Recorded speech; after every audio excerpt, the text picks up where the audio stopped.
Philanthropy के मामले में, समाज सेवा के मामले में बहुत आगे निकल गए, एक्चुअली सिग्निफिकेंट डिफरेंस क्रिएट किया। बिल गेट्स के बारे में कोविड के टाइम पे कभी कभार कुछ इनके ऊपर दोषारोपण भी होता रहा, पर एक बात सच है कि बिल गेट्स और मेलिंडा गेट्स फाउंडेशन दुनिया के सबसे बड़े चैरिटी फंड्स में से है और प्राइवेट फाउंडेशन में वर्ल्ड के सबसे बड़ों में से हैं। 2000 में इन्होंने बनाया था, $1 बिलियन हर साल खर्च कर देते हैं गरीबी पे, भूखमरी पे, बीमारियों पे और एजुकेशन पे। माइक्रोसॉफ्ट जो है ये हर साल एक बिड भी लॉन्च करता है कि कौन इस फाउंडेशन को सबसे ज्यादा दान देगा।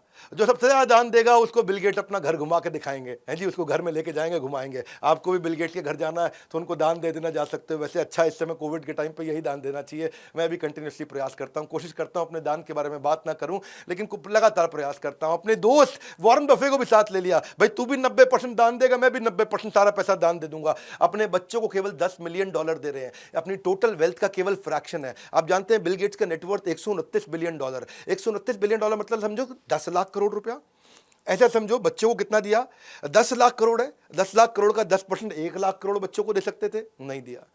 10 लाख करोड़ में से 1 लाख करोड़ नहीं दिया, कोई नहीं। 10,000 करोड़ दे देते, नहीं दिया। 1,000 करोड़ दे देते, नहीं दिया। 100 करोड़ दे देते, नहीं दिया। हर बच्चे को उन्होंने केवल 70 करोड़ रुपए दिया। उन्होंने कहा बच्चों को ज़्यादा पैसा देने की जरूरत नहीं है। 10 लाख करोड़ की नेटवर्थ में बच्चों को केवल 70 करोड़ दिया, बाकी पूरा पैसा दान में दे रहे हैं। बिल मेलिंडा गेट्स फाउंडेशन इन्होंने तब शुरू किया था जब इन्हें पता चला कि अफ्रीका के अंदर दस्त और उल्टी से बच्चे मर जाते हैं। डायरिया बोलते हैं उसको, शायद हैजा भी बोलते होंगे, कि लूज मोशन से बच्चे मर सकते हैं। इन्होंने अमेरिका में सुना नहीं था बात ये।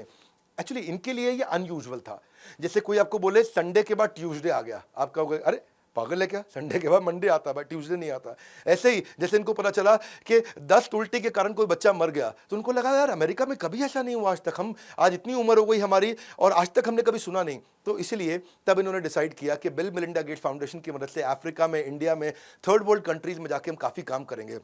और फिर ऐसा ही हुआ, ये यहाँ पे आए, इन्होंने HIV के ऊपर भी इंडिया में काफ़ी काम किया। 6 लाख नए इन्फेक्शन HIV के होने से बचा लिए और पोलियो को ख़त्म किया। 23 लाख वॉलंटियर उन्होंने बनाए, जिससे 17 करोड़ बच्चों को पोलियो की दवाई दी। और 2014 में खुशखबरी ये कि WHO ने अनाउंस किया कि इंडिया कंप्लीटली पोलियो फ्री हो चुका है। एक्चुअली इन्होंने बिहार और उत्तर प्रदेश पे फोकस किया, क्योंकि 30 करोड़ की पॉपुलेशन वहीं थी, और बिहार और उत्तर प्रदेश से शुरू करता हूँ। ये विजनरी रिस्क टेकर भी रहे हैं, इन जिंदगी में बड़े बड़े रिस्क भी लिए हैं इन्होंने।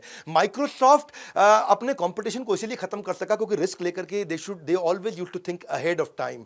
इनकी एक कहावत है, वो क्या है, अगर आप आगे रहना चाहते हो तो आगे की सोचो। अंग्रेजी में क्या बोलते हैं, if you want to get ahead in business think ahead. बड़ा ये मेरे लिए पर्सनल इंस्पिरेशन है, ये कहावत मुझको बहुत पसंद है। अगर आगे रहना चाहते हो तो आगे की सोचो। हमने भी ये बड़ा बिजनेस में प्रयास किया, इसलिए हम भी कैटेगरी क्रिएटर हैं। बहरहाल ये कहते हैं कि मैं $1 मिलियन या $100 मिलियन मैं कितना भी इन्वेस्ट करूंगा, डेटा बहुत एनालाइज करता हूं, मुझको डेटा एनालाइज करना बहुत पसंद है, तो डेटा एनालाइज करके ही रिस्क लेते हैं।